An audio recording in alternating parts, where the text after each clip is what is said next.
Hello students, welcome to my English channel. Today we will discuss the third and last stanza of the poem The Laburnum Top. It is the engine of her family. The goldfinch is the engine of her family. Goldfinch अपने परिवार के लिए engine के समान है. As without the engine a machine can not run. जैसे बिना engine के मशीन चल नहीं सकती. In the same way without the goldfinch her children, her family and even the laburnum top can not survive. इसी प्रकार बिना गोल्डफिंच के उसके बच्चे और यहाँ तक कि लैबर्नम वृक्ष भी जीवित नहीं रह सकता. She Stokes it full.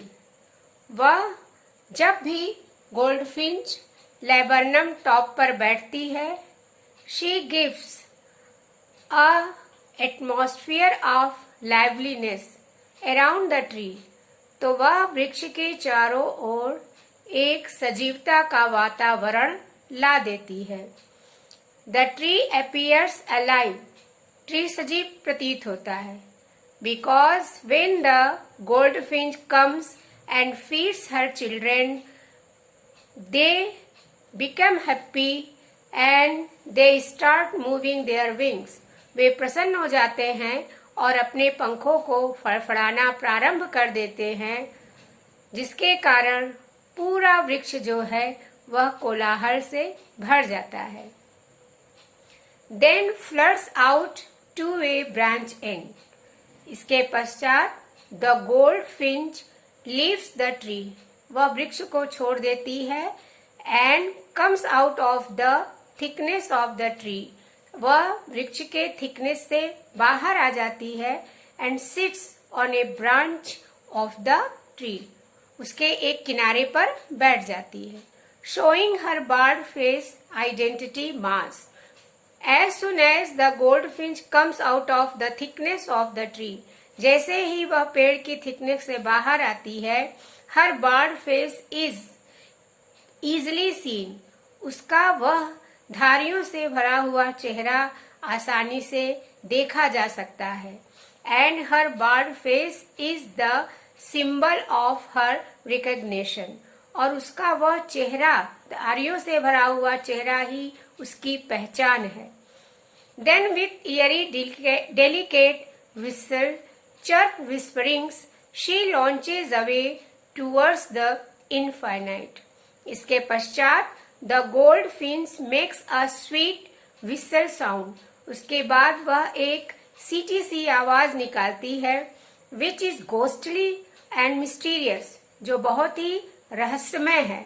And after that, with murmuring sound, she moves away towards the sky. इसके पश्चात वह आकाश की तरफ बढ़ जाती है. And the laburnum top. उसके जाने के बाद as soon as the goldfinch leaves the laburnum, जैसे ही गोल्डफिंच लैबर्नम ट्री को छोड़ती है, it subsides to empty. It again becomes silent and still. यह फिर शांत और बिना हलचल के, बिना कोलाहल के शांत हो जाता है. चारों ओर सन्नाटा छा जाता है. Here are given some difficult words meaning. आप उसे नोट कर लीजिएगा. Now we comes to the question and answer part. First question, what do you notice about the beginning and ending of the poem? Poem के प्रारंभ और अंत में आप क्या नोटिस करते हैं? At the beginning and ending of the poem, poem के प्रारंभ और अंत में, the tree was standing still and silent, just death-like. पेड़ बिल्कुल निर्जीव, शांत खड़ा हुआ है. To what is the bird's movement compared? Bird के मूवमेंट की गति की तुलना किससे की गई है? And what is the basis for the comparison? और उसके कंपैरिजन का क्या आधार है? The goldfinch's movement is compared to that of the lizard. Goldfinch के मूवमेंट की तुलना लिजर्ड छिपकली से की गई है because she was abrupt, sleek and alert.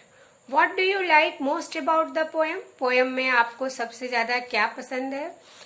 I like the comparison of the state of the tree before and after the goldfinch bird. Goldfinch bird के आने से पहले, उसके जाने के बाद ट्री की जिस प्रकार से तुलना की गई है वह कंपैरिजन अच्छा है. And it makes the death like tree alive. और किस प्रकार से वह पक्षी इस वृक्ष को सजीव बना देती है. What does the phrase her barred face identity mask mean? इस फ्रेज का क्या अर्थ है? क्यों इसे प्रयोग किया गया? It means that the birds face become her identity and symbol of recognition. धारियों से भरा हुआ चेहरा ही उसकी पहचान और प्रतीक है. Why is the image of the engine? Why is the image of the engine evoked by the poet? Poet के द्वारा यहाँ पर इंजन इमेज का क्यों प्रयोग किया गया है? As the engine is the source to run the machine. जिस प्रकार से मशीन को चलाने के लिए इंजन एक माध्यम है, the bird is compare to the engine. इसलिए बर्ड की तुलना इंजन से की गई है. As she is the feeder of her family, क्योंकि वह अपने परिवार की पालक है. As a machine can't work without an engine. जिस प्रकार से बिना इंजन के मशीन काम नहीं कर सकता, her family can not last without her. इस प्रकार से उसका परिवार भी गोल्डफिंच के बिना जीवित नहीं रह सकता. What figures of speech? क्या फिगर्स ऑफ स्पीच है? अलंकार हैं. Note down. First is alliteration, अनुप्रास अलंकार है. सेप्टेम्बर, सनलाइट, ट्री टेम्बल्स, यहाँ पर अनुप्रास एलिटरेशन है.